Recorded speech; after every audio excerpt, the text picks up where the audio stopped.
All right. Hello, and welcome to the Black Political Caucus Mayoral Forum today. My name is Stephanie Sneed, and I am the chair of the Black Political Caucus Charlotte-Mecklenburg. Since 1965, the BPC has served as the largest nonpartisan political organization addressing issues pertinent to Black voters.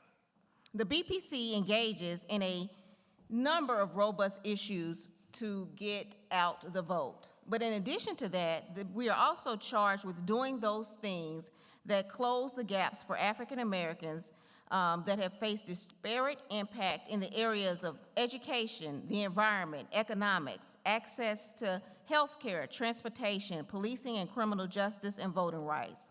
The caucus has an interest in endorsing candidates that are committed to closing these gaps. Our forum series, the first of which is tonight, will occur over the next several weeks. And its purpose is to educate the members of the Black Political Caucus for endorsement purposes, as well as the community on candidates' positions, plans, and efforts to address those issues pertinent to our community.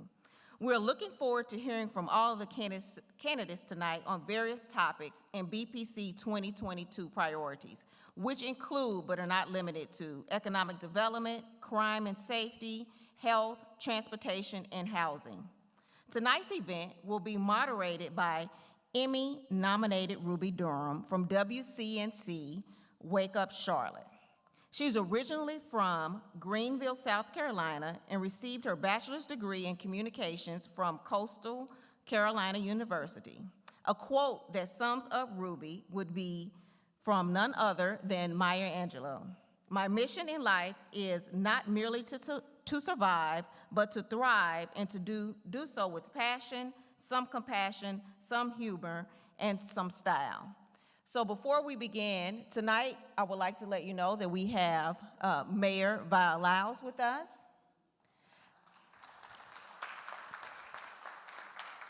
Democratic candidate Tigress Acute McDaniel.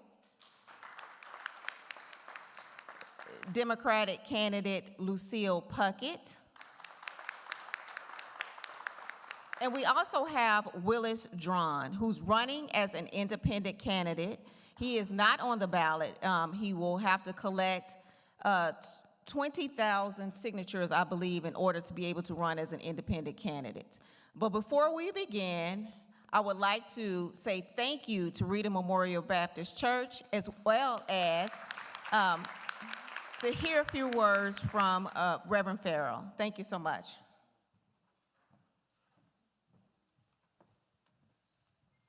Thank you, Attorney Sneed. It's a blessing, and we feel are honored that you all chose to house this meaningful discussion and allow us to host on today.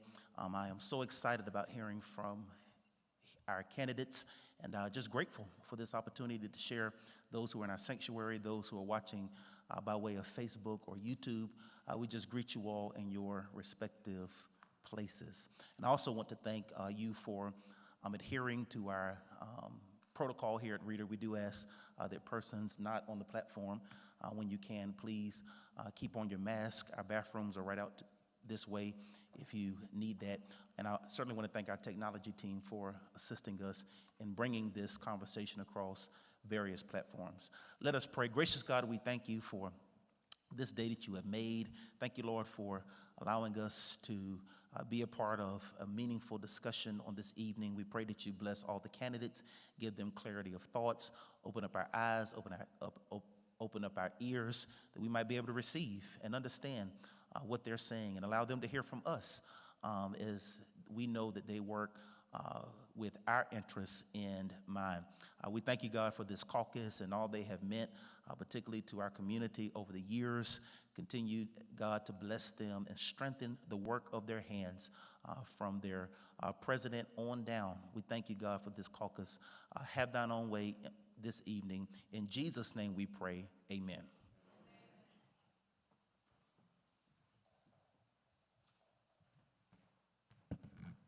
Thanks again, Reverend Farrow and the technology team. I will not delay this any further. Just for tonight, I just want to make sure that we We'll give you the opportunity to ask questions in the audience as well. Someone will circulate with note cards and pencils. If you feel like you have a question, please jot it down, and we'll try to get to as many as possible. There have been some predetermined questions that have been drafted by the Black Political Caucus GOTV committee to make sure that we address those issues that are important to the caucus. We expect a lively discussion tonight, but a respectful one. So everyone, thank you so much, and without further ado, I'm going to turn it over to Ms. Durham. Good evening, everybody. Thank you so much for being here tonight. I am honored to moderate this forum and hear from you all, as well as those who are watching virtually, and then also those in the audience. So before we get started, I just want to go over some rules. So for each question, you will have 90 seconds. We have a gentleman on the front row. Raise your hand. And he will be waving out these cards that you see with 30 seconds. And please respect that time, because we all want to give you all the same amount of time to give your perspective and your answers. When it comes to rebuttals, you all have 2 each, and you will have 60 seconds to be able to rebuttal. We definitely know that the May 2022 primary is right around the corner. So tonight, we want to make sure that we are honest, we are transparent, and we give your purpose and plan as clear as possible, so those who are viewing and those in the audience can really see what is to come. Okay, so without further ado, we would like to introduce each candidate. You have 2 minutes, so Mayor Valaus, please introduce yourself. Thank you very much, Reverend Farrow. I don't know if you stepped out, but I want to say thank you. This church is an example of what a community can be when it partners with great leadership. I am Valaus, and I currently... My apologies. I was taking direction from him. Okay, I'm trying. Do you want me to pull this around? Take it out. Thank you. Thank you much, Tigress. I am Valaus, and I have served this community for most of my adult life. Many of you know that I went to college here. I went away for a little ways, but came back and came here and raised my family. I want to make a note today that I'm going to be rushing out because my daughter, Aisha, if you don't follow her on the internet, you should, and it's because she's having a baby, and I'm going to go be with her. I give a lot of kudos to the BPC for hosting this event. Let me tell you just the 3 things that I think are most important here. I've served this community as mayor. This will be my offer to serve another term, the 3rd term. And I've done it, I hope, with your understanding that I've tried to approach problem solving, that we would do things that would be done differently. The Affordable Housing Initiative, the ideas that we had to have better ideas around policing, that we actually had to work really hard on transportation. And I wanted you to know that those are still my commitments, that I want to be able to have good paying jobs, adequate housing, and a way to get people to and from work and home in a reasonable amount of time, living in a great and safe neighborhood. Thank you. Thank you, Mayor Valaus. Tigress McDaniel. Thank you. Again, I thank you for the opportunity to be here, and I'm here just as resolved as I have been in past forums, and that won't change. My resolve is rooted in ethics, high ethics, honesty, Black enrichment, as you saw from not only my mask today. I am of Haitian and Native American, and of course, Black descent. I have upheld those principles my entire life, and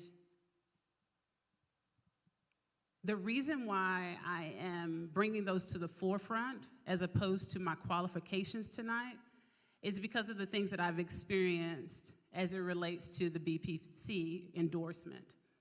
They have been disheartening, in fact, and I will talk about them more in some of the questions. But we yell for excellence. We yell for those who are activists. If you truly know who I am, then you know that I am always on the front lines. You know that I am always the organizer. I run the above ground railroad now for over 10 years successfully. I've single-handedly, along with some other individuals over the course of the years, helped with individuals shift from homelessness to stable housing. I've asserted myself in trials with individuals who are facing eviction to help them navigate very quickly, right there in the moment. I don't see any of my candidates in those situations with me. That's myself sticking myself out, especially as a law student who can be held in contempt, which can result in criminal charges, in fact.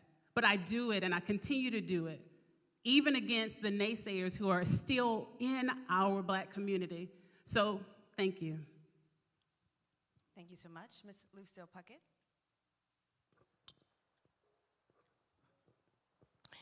Good evening. Let's try that again. Good evening. That's a little bit better, thank you. Again, my name is Lucille Puckett, and I am running for mayor once again, offering myself up for service and to be a consistent and constant voice for the people.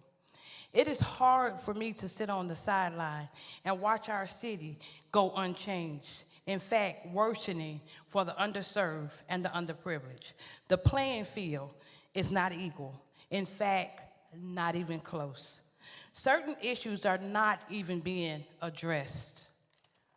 And I wrote mine down so I can stay within the 90 seconds. For example, the homicides that plague our communities, low income and affordable housing, and youth violence, as we can see, is increasing.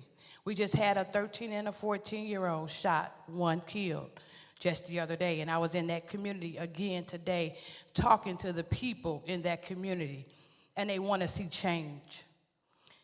That was just a few.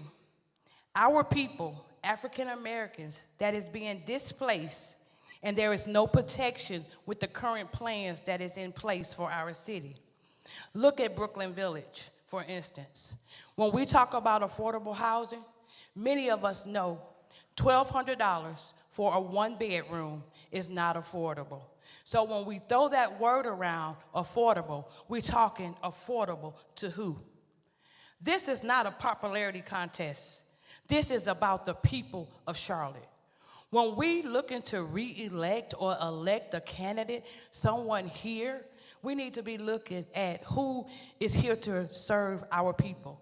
Many of you know that I lost my son to gun violence in 2016. And every time I see or hear, I understand the assignment. Thank you so much. Mr. Willis Drone Jr. How's everybody doing? It's good. I go by Willis Drone Jr., a.k.a. Big Red the Voice. I'm a non-affiliate candidate, which means I'm for the people. I'm from Charlotte, born and raised. And, you know, first and foremost, I want to give God thanks for giving me the opportunity to be here. And, you know, I hear a lot of issues. And, you know, I'm not really the one to keep talking about issues. I like to talk about solutions. The works that we have provided for our city over the last 15 to 20 years is something that we're going to continue to do. I have a lot of partnerships with community engagement. We continue to work. We continue to work. I think our city is a beautiful city. Our city's definitely changed. But for our city to continue to grow, we have to unify. We have to continue to come together. Again, you know, our urban community is not being treated the same for the simple fact of education. I'm real big on education. I feel like it's very important for our youth, for our kids, to get educated. Our youth is our future. The only way we're going to fix our problem in the future is to start to correct our problem in the schools. Our school system really need a change. We need to put more care. I really, you know, I'm not a politician. I hear a lot of people come at me. We're red. What are you doing? You're not a candidate. I don't know what that means. I'm a man of God. I just want to do right. I just hope that all of us want to do right. Everybody up here. I'm not competing with anybody. I just want to see us continue to work together as one. Let's continue to hear the problems. Let's continue to be the voice for the people. 30 seconds left. I stop quick. But all that being said, again, I appreciate y'all to have me in this opportunity. And I just thank God for this. And I appreciate everybody up here. And however we can continue to work together, that's what I'm about. Let's unite. Let's be one. Let's be you. and let's be great. Thank you so much. Ms. McDaniel, I want to start with you. So oftentimes we hear the word transparency when it comes to our elected officials. So is there a certain measure or procedure within the policies right now that you would change to really offer those who live and work in this community more transparency? Well, as I've stated many times before, the greatest hurdle with this particular position, the mayor position, is that there are statutory limitations. However, where there is no statutory power, quote unquote, there is influence. And so it would start with being the change. Transparency is clearly something that no one can even merely suggest I don't embody. Starting with the wrongful felony conviction that I've dealt with, the documentation that I have provided online, the being at the forefront for every protest here in Charlotte, for bringing even my son out who has a disability during the pandemic, for the murals and things of that nature, being on the front lines, being live 24/7, having a highly responsive rating on Facebook. I believe that if we embody the change, then we can change the standard where we lack transparency for our city government. And that is the best way we can change that. Amongst that, I have a great relationship with legislators. Thank you. Mayor Vilaus, is there a policy in place right now that you think can be restructured when it comes to being more transparent to some of the procedures that can be in place to make sure that the people, again, who live here can know exactly what is going to be executed versus talked about? Thank you for the question. This morning I started off my day with a planning session for Generation Nation, which is around our youth and the leadership that they're providing, and that was one of their questions as well. And this is how I believe that transparency is best addressed. First, you follow the state statutes or what's required. But what really makes a difference in transparency is when people participate in government. This term, I created a third council committee. It's called the Triple E. It's environment, Dimple Ashmira chairs, it's engagement, and Braxton Winston is here, and his involvement is around equity. To me, the most important way to get transparency is to invite people to come in and help us shape these policies. We can't do this without engagement and the methods that we need to do and include.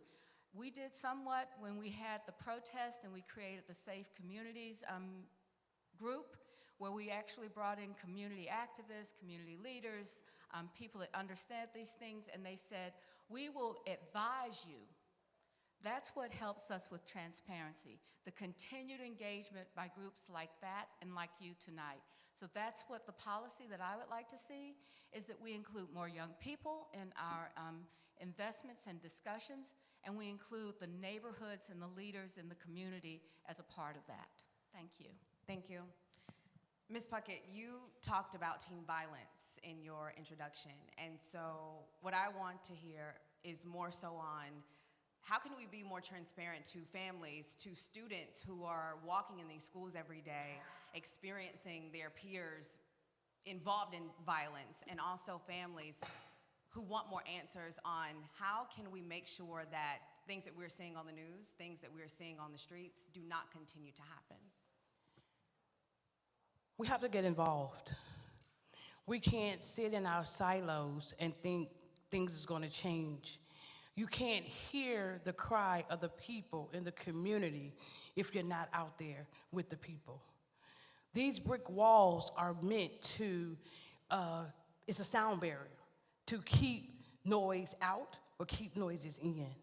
We have to get back out in the community and involve people. And when a person call you, when they have a problem, we have to be responsive to them. As I'm out in the community, I hear so many saying, I called such and such, including the mayor, and I have not received a response. Even though we may not have all the answers, sometimes we just have to be genuine and just return a call and say, hey, I don't have an answer.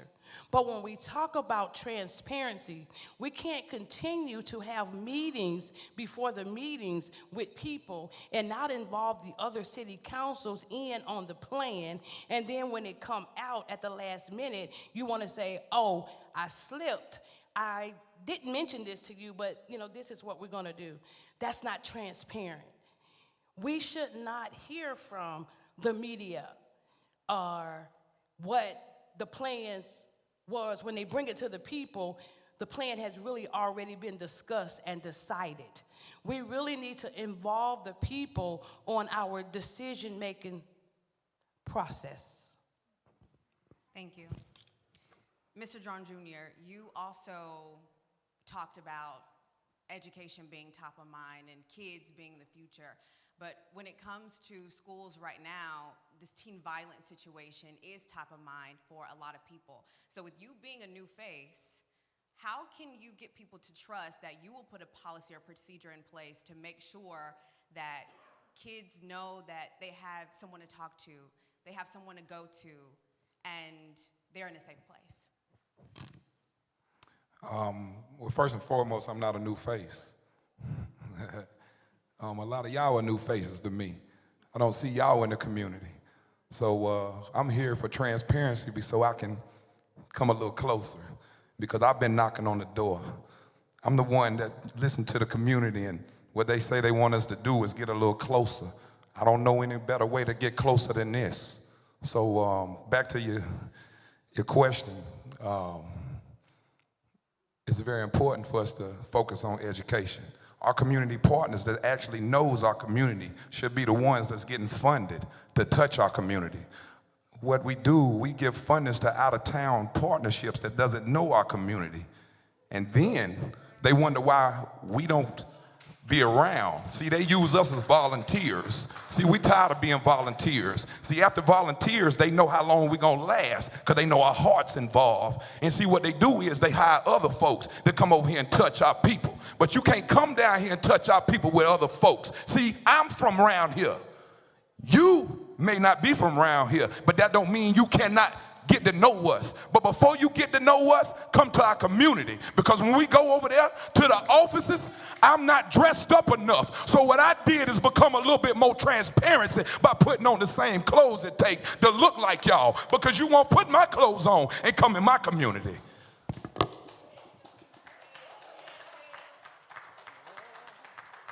We here now.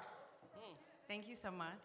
Mayoral, while CMPD, they receive a large portion of the city's budget, but we also see a high turnover rate among officers. So when it comes to addressing teen violence, do you think that turnover rate impacts that? And if so, what can be changed to make sure that police officers stay within the system so these teens can see familiar faces and also trust them? That is a great question, and I have to say COVID has impacted that turnover rate, I think, so deeply. When you think about what's going on and people in the way that they've had to change and adjust to COVID hiring practices. But we also have to recognize that policing is a dangerous job. And a lot of people have decided that they don't want to do that. And that's what this country's made on, those kinds of decisions. But I also say that what we have to do is continue to focus on the idea that policing is also a job that contributes to the goodness in our community, that our police officers have the opportunity to actually be part of our community. And there are those that do this. I mean, we have a number of officers that are cited every day, cops and barbers. I would say that's a program, and we've worked on this program for years to get this kind of partnership and effort going on. And it's still occurring after, how long has it been, Dwayne? It's so many years for cops and barbers. 10 years. 10 years, and it's still going on. And I want to say thank you for continuing in your shop and Sean Corbett for what he did to bring us to this place. Leadership matters. I want to say that Johnny Jennings is our police chief, black man who's gone through all the experiences that we talk about as youth today, who has young men in his household. So as we go through this and think about what we need to do better, one, we need to ask more people that are black and brown to join us in this effort to actually see how they can benefit from a good job that allows them to impact this community. And so that's what I would do, more strategies around hiring more people that are black and brown. Thank you. Ms. McDaniel, do you think that we over or under invest in our police department right now? We overinvest. First of all, you all should know, if you do not know, I qualify as a former Boo Life, quote unquote. I've said it a million times over, I'm a former federal ranger. So it would trump, quote unquote, the police department, the local police department.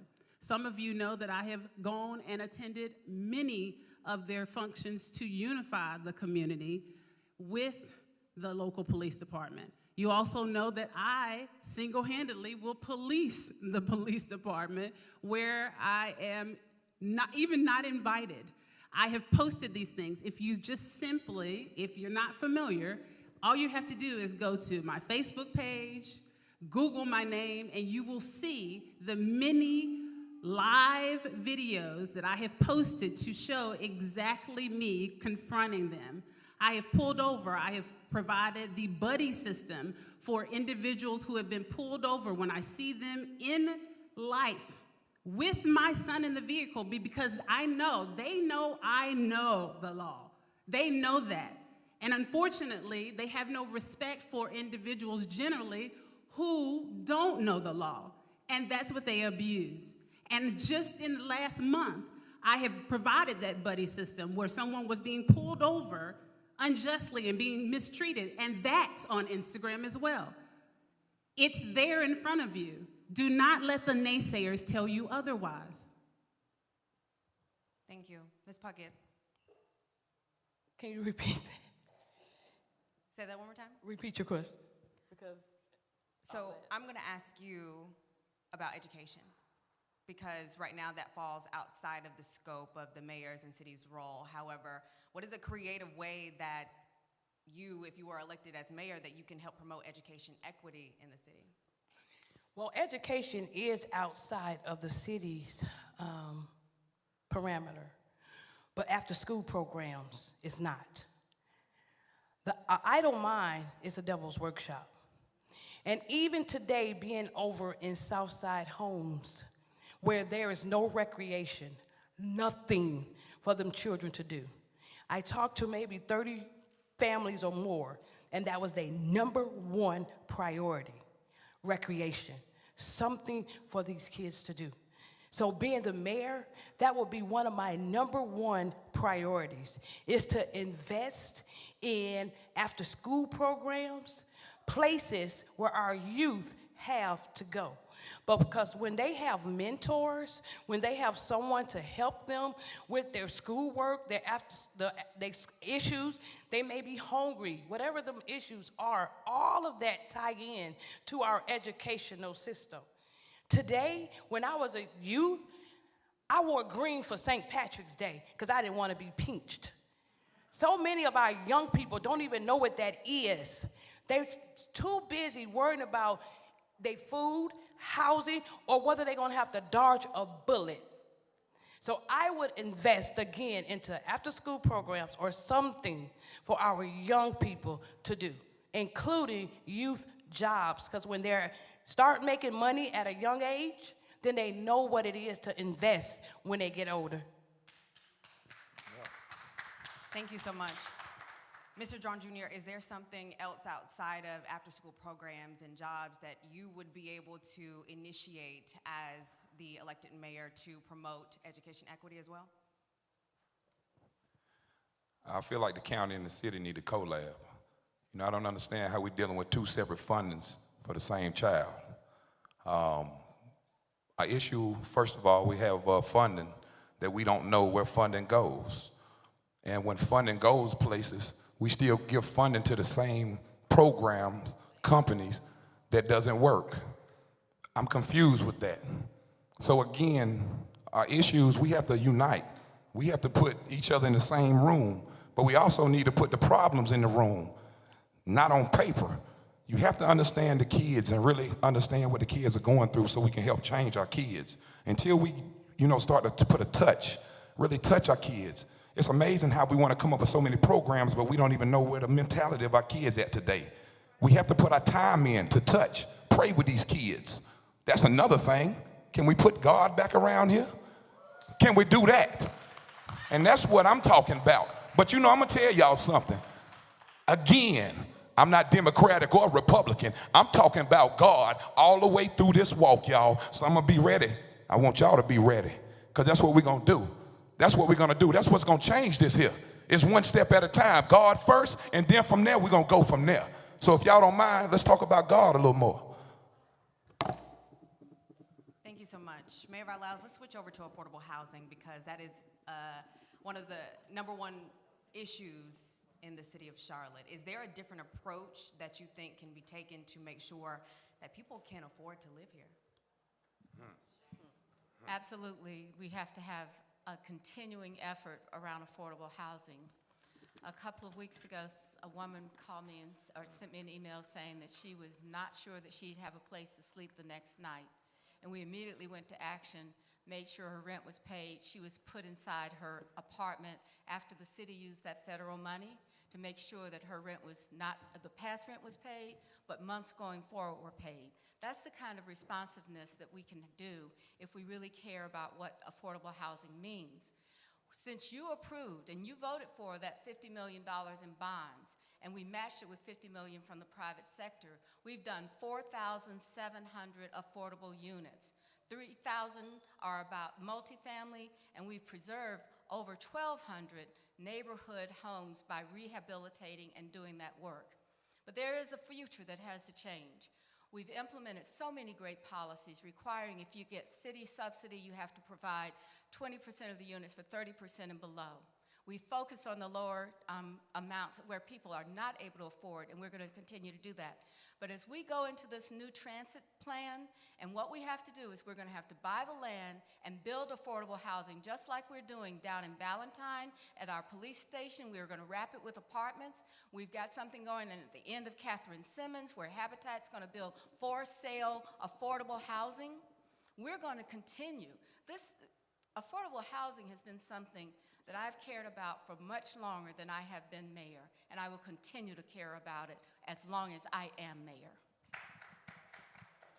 Thank you so much. Ms. McDaniel, what more can we ask the private sector to do to help with the supply of affordable housing?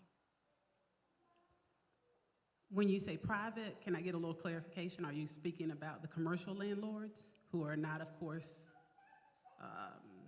bound by the city government? Is that what you're referring to? Or? I think you can answer it to the best of your ability when it comes to making sure that affordable housing is something that can be taken care of, and making sure that the citizens know that the mayor who is elected has their best interests at heart. Okay, so again, as I spoke about in the beginning, this is one of the primary issues at forefront for me, and has been. It's the reason why I started the Southern Hospitality Project. It's the reason why I started the Above Ground Railroad. And the driver is ending homelessness. My father experienced homelessness. He was a disabled veteran buried in Salisbury, and so it's always been my big issue. That said, it is wonderful for individuals to sound like the preacher. That's wonderful. But none of that is viable in an eviction case. And the Republicans want us to remain stupid. They want us to remain insufficient in law. Chapter 42 is the state legislative body that governs tenant and landlord transactions here in this state. And it is a state that favors landlords. To answer your question very simply, we need to implement Java Rent, which helps with installments, because if we can't change the legislation overnight, then we need to help the people immediately. And Java rent is one of those things. We also need to talk with the landlords and not at the landlords, because most of them are Republicans. And so when we do that, they just become even more combative. And someone with an economics degree and with the know-how that already does that has already been effective in overturning or having lawyers step back and not proceed with eviction, you need me, and I'm willing. Ms. Puckett, with the infrastructure bill passed in DC and with the city's own mobility plan, what do you think should be the #1 priority in getting people to and from and across the city?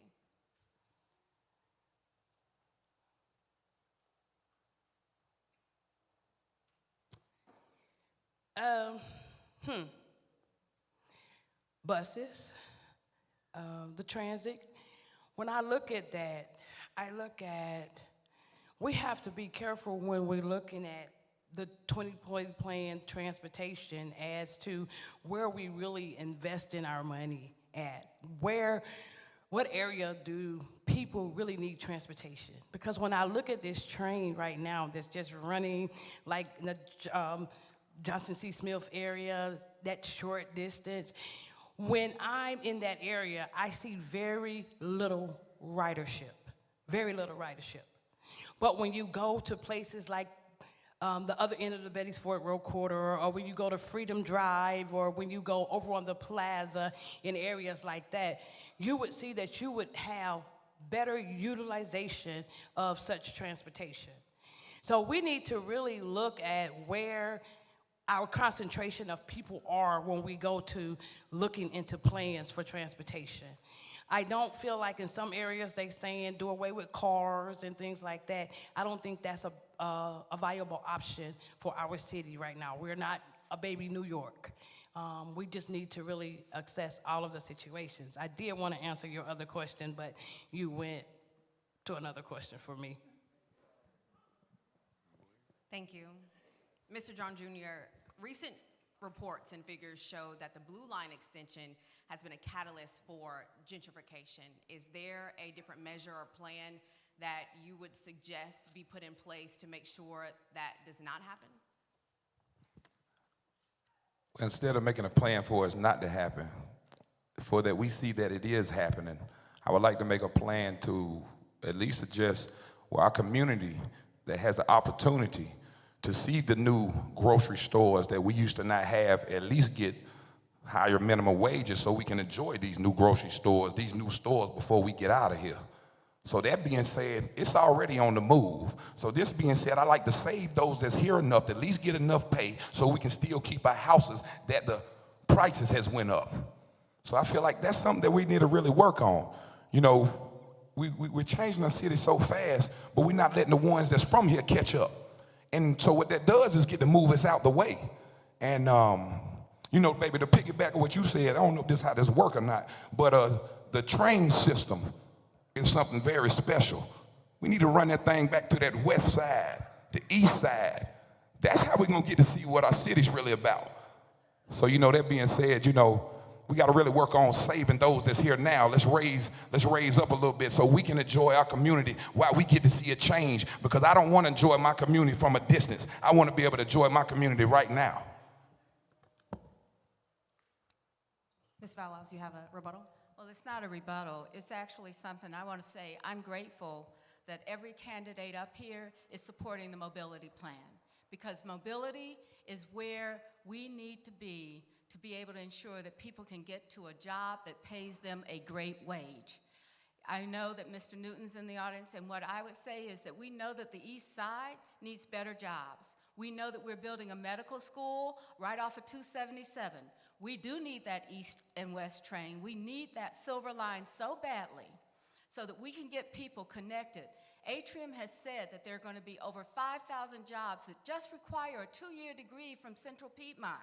Not this debt for student loans, but just a 2-year degree, 5,000 jobs. We need a train that will take people from the East Side to those jobs, and that's what we're going to do with a mobility plan. Thank you. Ms. McDaniel, you have a rebuttal? Is it a Because rebuttal? again, it's not a rebuttal. It's Okay. much like what I would like to use one of my rebuttals for. Is that allowed? Proceed. Okay. That said, what I find too often with the youth that I have worked with over the years is that too many of them have not traveled outside of their neighborhood. And that's very disheartening because I'm from the hood. I grew up in Smith Homes in Greensboro, North Carolina. Charlotte is my second home. I have always had family here. So when someone speaks about someone not being from here, it is very unclear to whom they're referring. But I'm from here. I've driven that road a many a day.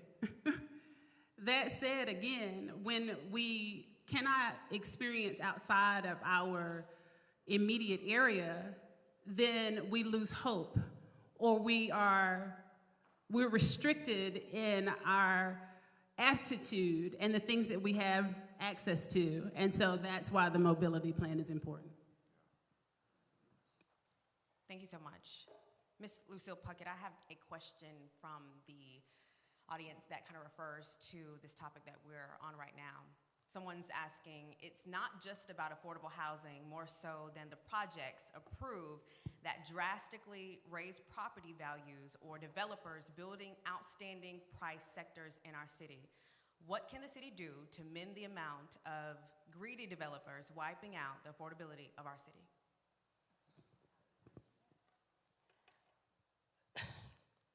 We need to maybe look at rent control. But I'm gonna tell you, when developers come into our city and decide to purchase homes, I don't know how we would actually be able to stop that. We need to, in the Black community, have a fund or have a way to buy up those homes before the developers are actually allowed to come in and take over. Because just like running for mayor, it's a democratic process. Can't nobody tell you you can or cannot run. So when developers come in to purchase homes in our community, we can't tell them, the city can't tell them that they cannot. So we need to be more proactive in our Black community to have our coins and our dollars right. So when we see those homes that's going up for sale, or when the elderly are dying out with no family, we are in position to buy those homes. Thank you. Mayor Barlas, I want to come back to you really quick. Do current developers that are building apartments have to dedicate a certain number of apartments to low-income families? So the only way that they can do that is if the city puts money into the deal. And we need to move that. So we just recently looked at other communities, and if I am reelected, my commitment to you is to fight for an ordinance that requires 10% of all affordable housing units to be built in places where the city has invested economically development properties, not just a project or an apartment or a building, but that they would invest. If we put in that train, we need to buy the land, and we need to say, if you are going to benefit from this land as a developer, you have to commit to affordable housing. This is being done across the country, and we've got to do that. But I want to go to two other things that I think that Ms. Puckett is so good about recognizing. One, we have a stay-in-place program for seniors and other people that meet our greatest need to be able to be in their homes, and we do have that fund already. So I have to commend those council members who voted for that fund because it exists. We also have the idea of supporting the West Side Land Trust, where they actually build housing for sale that's generational wealth building. And I have to give a shout out to those people on the West Side that have worked so hard to get us to understand how much of a value that is. Like I said to you, if there's one thing that you will know about me and take away this evening, I care deeply about the city. I care deeply that people have a safe and decent place to live. Thank you so much. You have a rebuttal? I do. This is your last one. Do you want to take Yes. this one? It's so important. The only reason why I am so pressed on this particular rebuttal and using them all up is because I am a wetland scientist. I have not divulged this information, and I've told you this before, because a lot of the information, when we divulge it on the campaign trail, it can be used against us in the agendas to correct a lot of the issues that we're facing. For wetlands, which is primarily all of Charlotte, a lot of North Carolina, there are permits. If you Google me and you Google my information with regards to my dissertation, then you know that my entire research is based on correcting negative externalities. Negative externalities are exactly what you're talking about. And I have a full list of all the permits that have been awarded to developers unlawfully. They'll probably say it's within the scope of the law, of course, but it has been done. You need individuals like me who know exactly how to keep them from getting that permit. Now, keep in mind, now this is probably going to be used against us, because I keep telling you, when I say that, oh, I'm sorry. Thank you. Mr. Jerome Jr., I want to go to you. So economic development and attracting companies for employment opportunities, that's great. But how can we do a better job at connecting people to those opportunities? And if there's a certain policy that you would change, please be specific. Again, we have to do a better job connecting through the school system. Our young generation really doesn't have the mindset to get up and work, or they sit down a lot. So I feel like, with these new companies that's coming into our city, it's very important to run the programs of the company that's coming into our city to be able to educate what it is that's coming into our city. Our city's changing fast. I'm from here, born and raised. The jobs that we had coming up is not the same anymore. And us as the youth, we don't work the same anymore. It's just not the same. So I feel like for us to be able to, we have to come together. The kids and the corporation has to understand where they're going to meet at in the middle. I mean, we were kids getting developed in school to get prepared for college. College, we knew our jobs. Now we have new systems of jobs, but we're not preparing our kids. Our kids are getting prepared through video games, and I feel like instead of, it's bigger than video games. We're so used to the touch. But for us to get prepared for what is the change going to be, our new corporations has to come in and do programs to let these kids know at an early age the type of programs, the type of corporations, the type of businesses that's about to enter our new system. Thank you. Mayor Barlows, I have a question from the audience for you about affordable housing. So evictions are on the rise, even with people going back into the office from COVID, and gas is rising. What is the plan for affordable housing with the middle class experiencing homelessness? That's a great question, because we're in a time that I can't even imagine, since gas was $4 and now approaching $5 at this time of inflation. And this is a real place that I'm not going to tell you I know the answer to this. The Ukrainian war, the inflationary pressures that we're having, there has to be something that we will do. I would expect and would hope that the federal government would recognize that we need another opportunity with stimulus money to help keep people at home. And I want to say why. When we had the CARES money, 70% of our CARES money went to small minority-owned businesses, minority-owned businesses, and to housing, keeping people from being evicted, paying their rent. We paid rent and utility bills.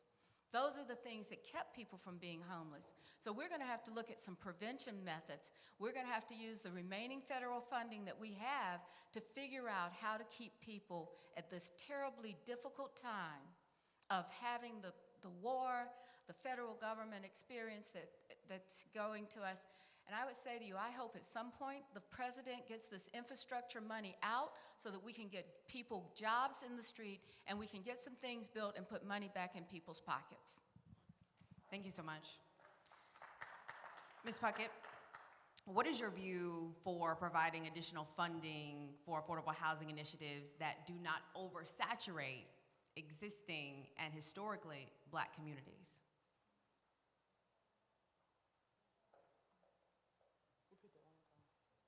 What is your view for providing additional funding for affordable housing initiatives that do not oversaturate existing and historically Black communities? First of all, I want to say when we're talking about funding, we need to go after funding that takes the restrictions off of where, when, and how you can build affordable housing. Because when you're talking about HUD dollars, city dollars, county dollars, where I see homes going up in a month or two, it takes years to really put these homes on the ground that we need right now. So with that, my answer will be, again, we need to go after funding that takes the restrictions off of where we are able to build affordable housing. We need affordable housing all over the city of Charlotte. And if we were allowed to build affordable housings in places like Ballantyne, Piper Glen, it would not saturate where affordable housing units are already being built. Mayor Lyles? Part of my effort when Ballantyne Reimagine was done was to make sure that we actually acquired land from the developer for free that is going to be mandated and required to have affordable housing in it. We need to make sure that that happens. That was something that we really worked hard on. I worked personally hard because when they walked in and had a rezoning for all of the beautiful parts of Ballantyne, I said, wait a minute, y'all, this isn't gonna work. So we actually got donated acres of land for multifamily housing, affordable rates in Ballantyne. We built a police station in Ballantyne. We are now going to wrap that police station with affordable apartments in Ballantyne.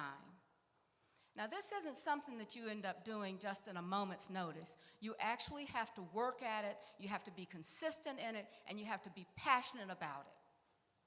And that's what's going to make a difference. Now, I'm going to ask if I can beg your pardon.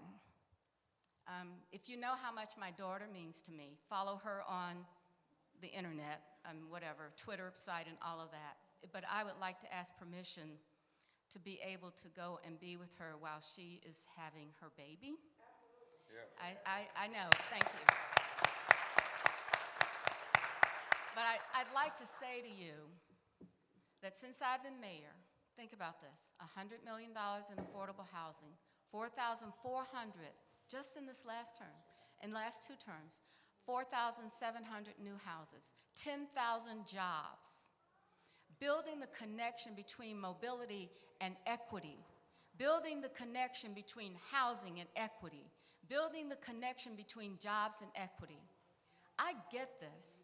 I know that people are going to say, well, let's go back and have some change. And I'm all about change, but I'm also about success. So I ask for your vote. I ask for you to give me the opportunity to finish up these initiatives so very much to our success, not for me, not for my kids, but for my grandchildren who I want to live here in Charlotte. And I want to be a part of laying that foundation. Others did it for me. I'm going to do it for somebody else. Thank you very much, BPC, for having me, and thank you for listening to me, and thank you for excusing me to go and meet my kids in DC. Thank you very much. I just want to say thank you to Mayor Lyles. She adjusted her schedule so she could be here in person with us today. So the BPC is greatly appreciative of that, and I knew in advance, or we all knew in advance, that she would have to sneak out because of her daughter's impending giving birth, and so we just thank her for adjusting her schedule to make sure she could be here with us in person. That was a Herculean effort, but she made it happen. We still have about 10 minutes or so left with the remaining candidates, and we'll continue with that. Please continue to submit your questions, and we'll get to as many as possible. Thank you so much. Say that again? So with 10 minutes, I want to make sure that I ask some of the questions from the audience so we can get their point of views answered. Mr. Willis, this question is for you. It is my understanding you will need 20K votes to participate in this race since you are, how do you plan to do that? I need your help. I need y'all help. That's all I can say. I need y'all to help. But I say that to say I own a barber and beauty salon, 1610 Ashland Road, from 7:30 to 8:30 p.m. You can come over there and sign up if you don't mind. Just come on through, sign up. Again, I'm looking for 20,000 signatures. You might hear I might need more or less, I don't know, but I'm looking for 20,000 signatures so I can at least have a chance to be on the ballot and we can do what we do. But along the ride, I'm having a good time, y'all. I'm having a great time. I'm learning. I'm just enjoying myself. Again, I'm going to continue to say this. I'm for the people. I mean that. I'm confused when we say I ride over here one day and the next day we ride over here. I don't know. We together. We together. Yes. So I need your help for some signatures. Please. I need your help for some signatures. Thank you so much. Ms. Puckett, this question is for you. Can you define your specific roles and responsibilities if you're elected mayor of Charlotte? And what in your background prepares you for this role?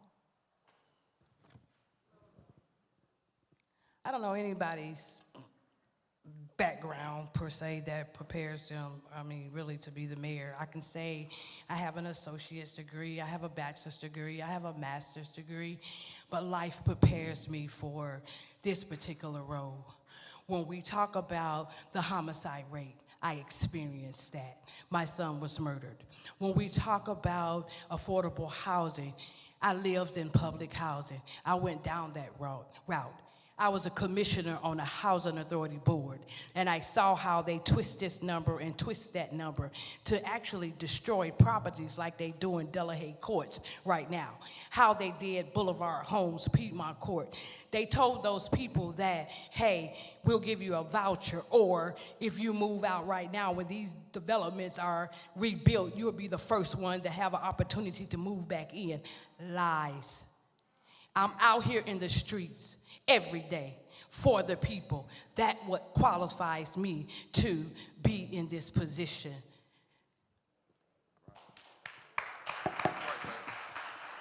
Thank you so much. Ms. McDaniel, what will you propose to do to improve fatalities in our communities?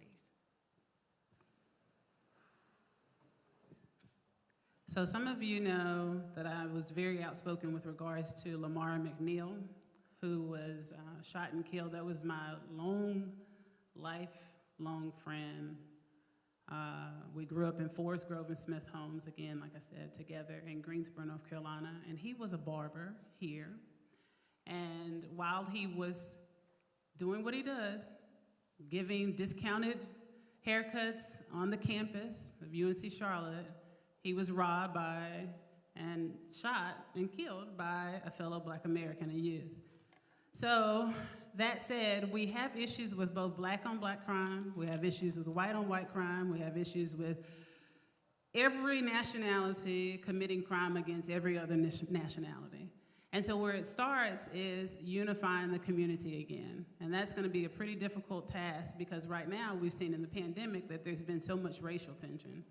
I believe someone like me, with the diversity of my background and the scope of experience that I've had, I'm able to generally, even though you all have, ironically, have not recognized that, some of you haven't, but I'm also a former cheerleader. Everyone used to always pull me to the forefront to resolve issues between others, even in my family.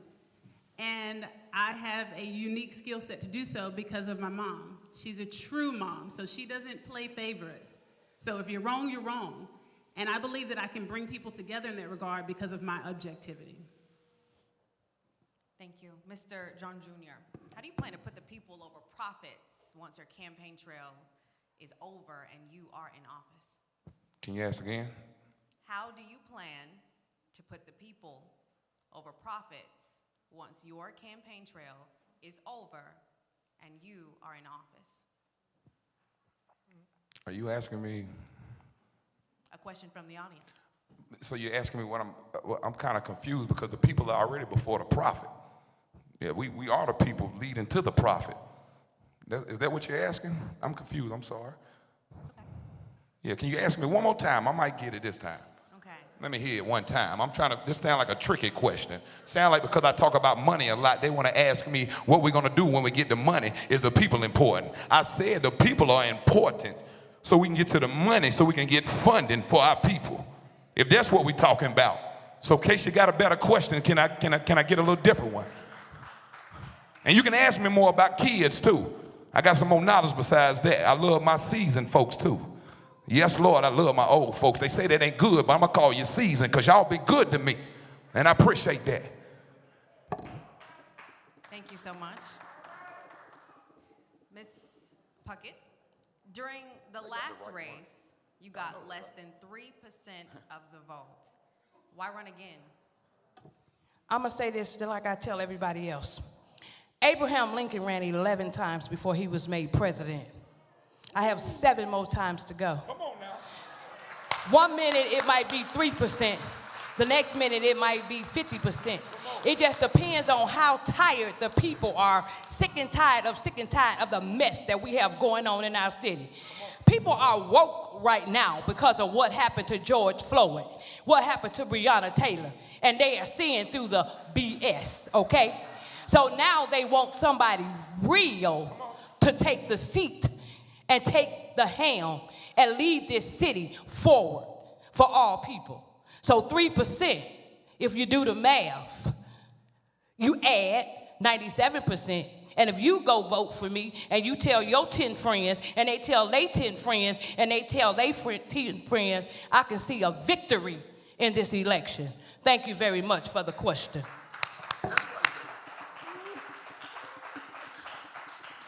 Thank you so much. Ms. McDaniel, there is a lack of resources for our disabled community. Our nonprofits are overwhelmed. Are there plans to address this issue? Are there plans to address this issue? And if so, are you including people with disabilities? Oh, without question. So first of all, you know, my son has a disability, and not all disabilities present visually. And if you know anything about me, you can pull up, you know how they talk about the 162 cases in 74 counties that I supposedly filed, which of course we know isn't accurate, but they're telling you that because the community calls me, they nickname me Queen Get Her Done. Because I don't Queen Get Her Talk, I Queen Get Her Do. And actually my tagline is, call me for the doing. Don't call me for appearances, because when I show up, I actually don't even show up like this. I show up very inconspicuous, and I get it done. With that being said, I also have individuals in the disabled community that are actually in my family as well. So this is something that I have run as far as advocacy all the time. Again, we have to get creative because there are huge restrictions. Now, a lot of people are not going to know these things because either they don't have someone that is disabled in their family or they're not familiar with the law. I have both. I'm familiar with both. And I have advocated very successfully for my son, the 504 plans. If you look up those cases, some of those cases are valid. And if you look it up, you'll see just how beast I am as it relates to advocating for those who are disabled. I've even picked up and helped some individuals, some families, because they saw what I have done for my son, and they wanted my assistance. A lot of people wanted me to run for Board of Education, but I told them I can be more impactful here because when I enter the room, the standard is automatically raised. People don't like to lie. Evidently, I agitate their spirit. So that's why I know that I can do it.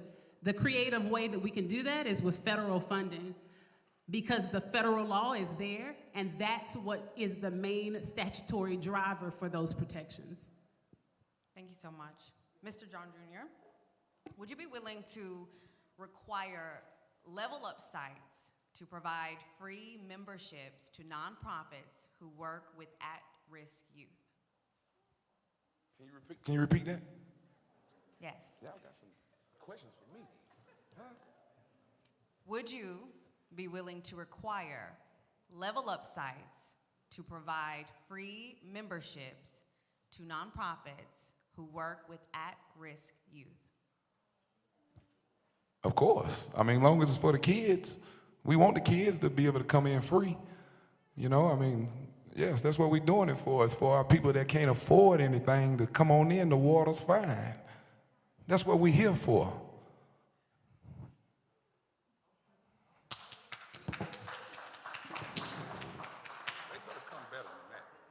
Thank you so much.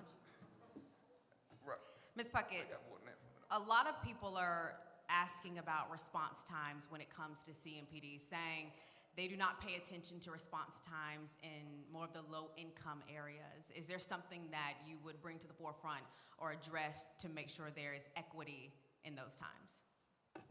And I can honestly say that I totally agree with the response time.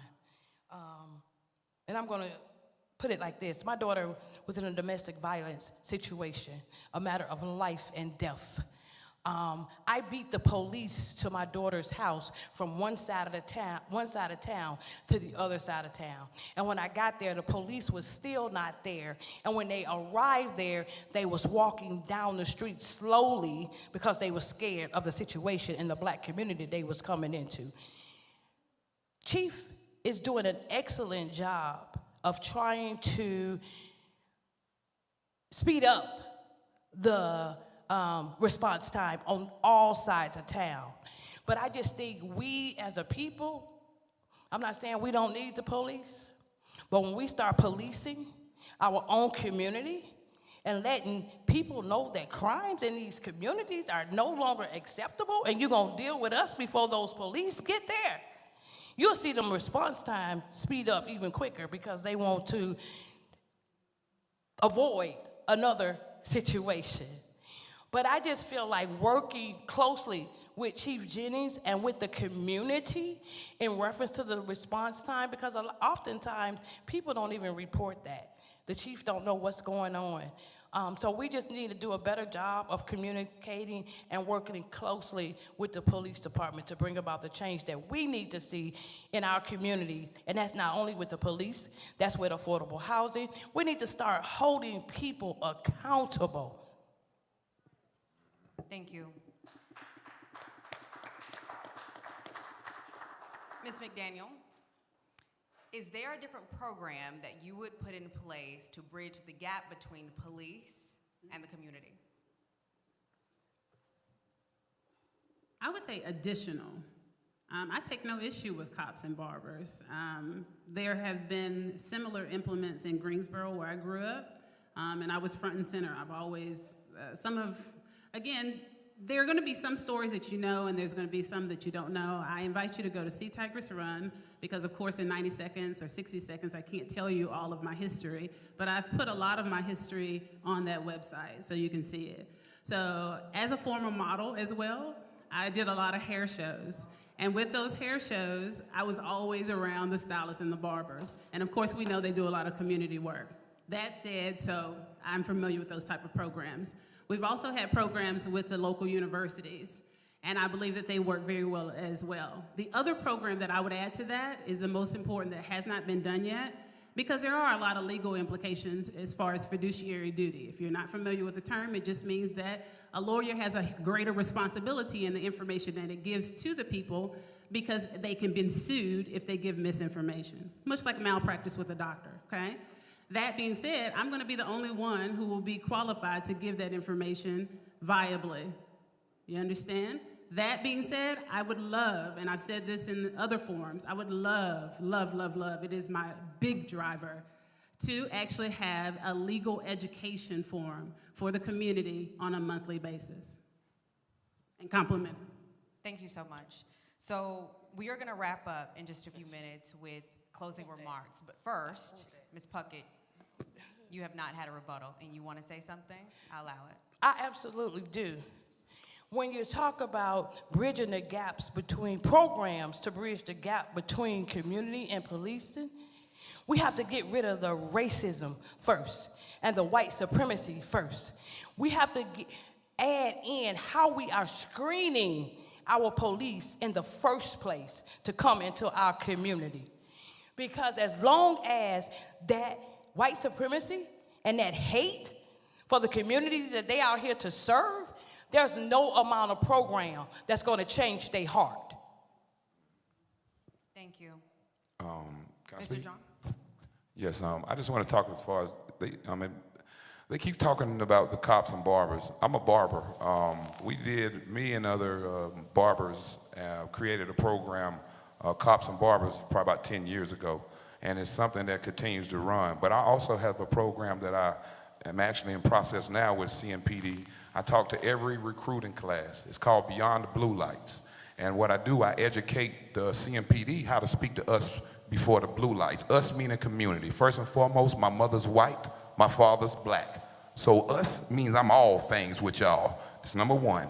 So number two is, when I say us, the community. So what we do is, we talk to the policing of how to talk to the community before the blue lights. When the blue lights come on, you get nervous, you get scared. So what I do is, I educate the officers to get outside their car and get to understand the community of our community before the blue lights. And first of all, you have to understand your job. Your job is to protect and serve. I explain it's hard to protect and serve anybody or anything that you do not know. So I encourage them to get out the car and get to know your community. The second piece is, after the officers, that's a recruiting class, they get to go out, we ask them to do a ride along with the community leader. The community leader gets to engage them into the community and let them see and engage really where their route is each and every day.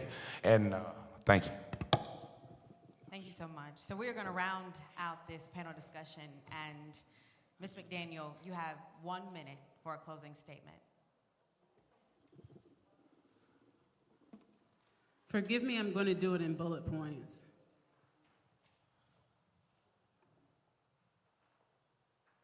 My biggest concern, and I told you I would make a circle back to this, is that I'm the good guys.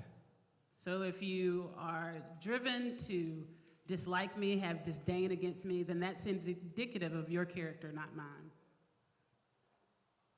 And it saddens me that even in the last election, a Caucasian candidate was chosen over me.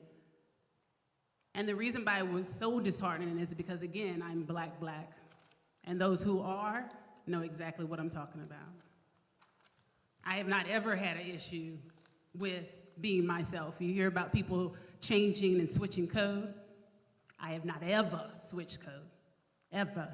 And I've been a federal officer, and I've been me. I actually had a short fro during my entire position with the Park Service at Shenandoah and Oregon Pipe Cactus. And those are Border Patrol parks with all men. I was the only woman, not only black woman, I was the only woman and well respected. Get with the program, y'all. Thank you so much. Ms. McDaniel. Ms. Puckett.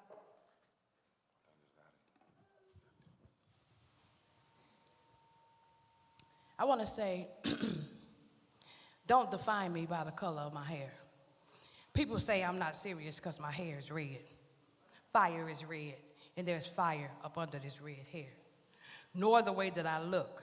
But when it comes to change, decreasing homicides, investing and bringing more innovative ways to bring in low-income housing, because they throw that word around, affordable housing, too freely for me. Because if you are a doctor or a lawyer, you can afford a $10,000 payment. But if you work at McDonald's, you can't afford that. So it's affordable to whom? And decreasing youth violence, then I am your best candidate for this city of Charlotte mayor. If you're sick and tired of being sick and tired and you're really ready for change, then again, look me up and vote Lucille Puckett for mayor. Mr. Drone Jr. Again, I go by the name of Willis Drone Jr., AKA Big Red, the voice. I appreciate y'all. Right now, I'm running as a non-affiliated candidate, which means I have to get 20,000 signatures. And so I'm asking for your signatures. Again, I appreciate y'all. I'm running for the people. I'm on this new journey, and I just appreciate y'all time and energy. Again, I just want to hear whatever the community wants to say, and I'm going to continue to be the voice. I'm going to continue to knock at the door. I'm going to continue to ask questions. So, for me, God placed me in this position for the simple fact of transparency. I don't know no better way to get transparency than the ones that I can sit beside. I like to sit side a little closer, knock at the door, pick up the phone, do something, because we here now. So I appreciate y'all for your time and energy. Remember, be great, and I love y'all. Thank you so much, panelists, for your time tonight. For those in the audience, we hope the panelists gave you perspective, transparency, and also purpose. Thank you, Black Political Caucus, for hosting this forum. And Stephanie, I'll send it over to you. Thank you so much, and please give a big round of applause to Ms. Ruby Durham. She did an awesome job tonight. You can check her out on WCNC in the mornings from 5 to 7 a.m. every day. Again, thank you, everybody, for attending the Black Political Caucus, first of our series of forums that will be taking place over the next few weeks. Thank you to those candidates that appeared today. All candidates, just so you can know, were invited to participate tonight, so we appreciate the ones that have shown up. You have an important job to do, people, and that is get to know your candidates, get to know their issues, vote for what you believe in. Encourage others to do that as well.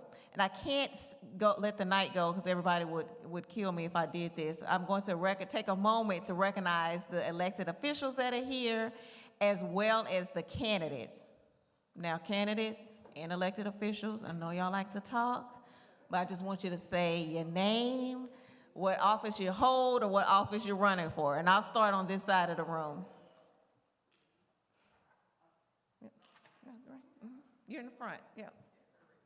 No. Stephanie, yeah. Good evening. My name is Stephanie Can, and I am running for Charlotte City Council District 6. Family, my name is Jeff Johnson Ingram. I am running for Board of County Commission at large. Hello, everybody. My name is Charlene Henderson, and I am running for District 1 or 4, depending. Thank you.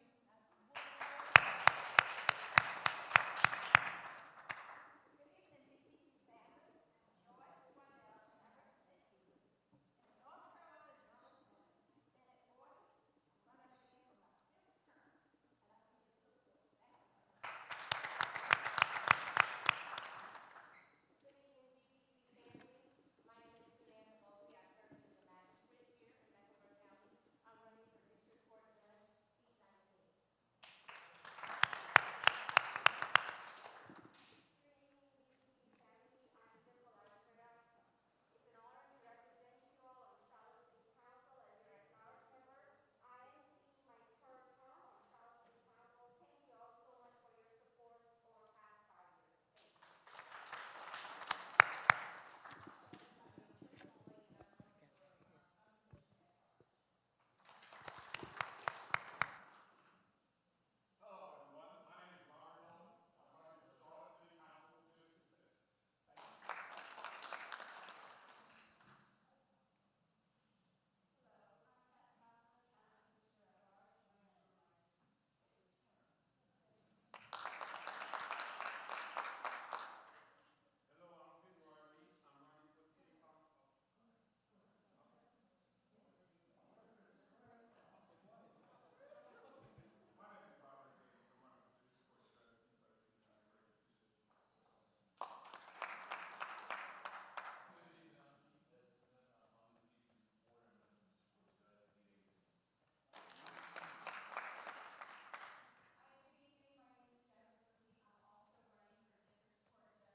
Mr. Holman.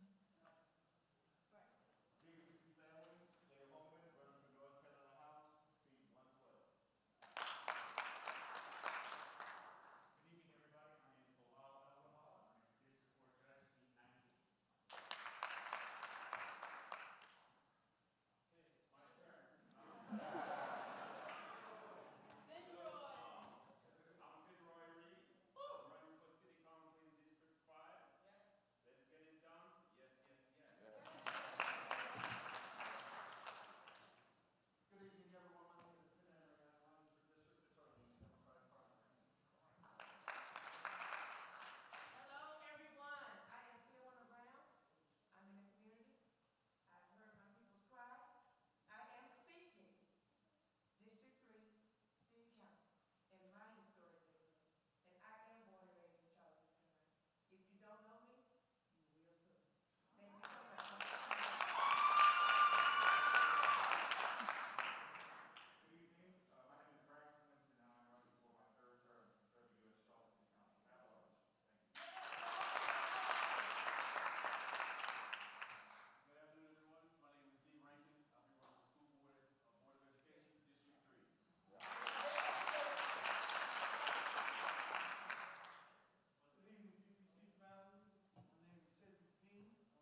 All right, thank you so much for joining us, everyone. I would like to say thank you again to Reader Memorial Baptist Church for allowing us to use their facilities, and thank you so much for the GOTV committee members and caucus members that are here.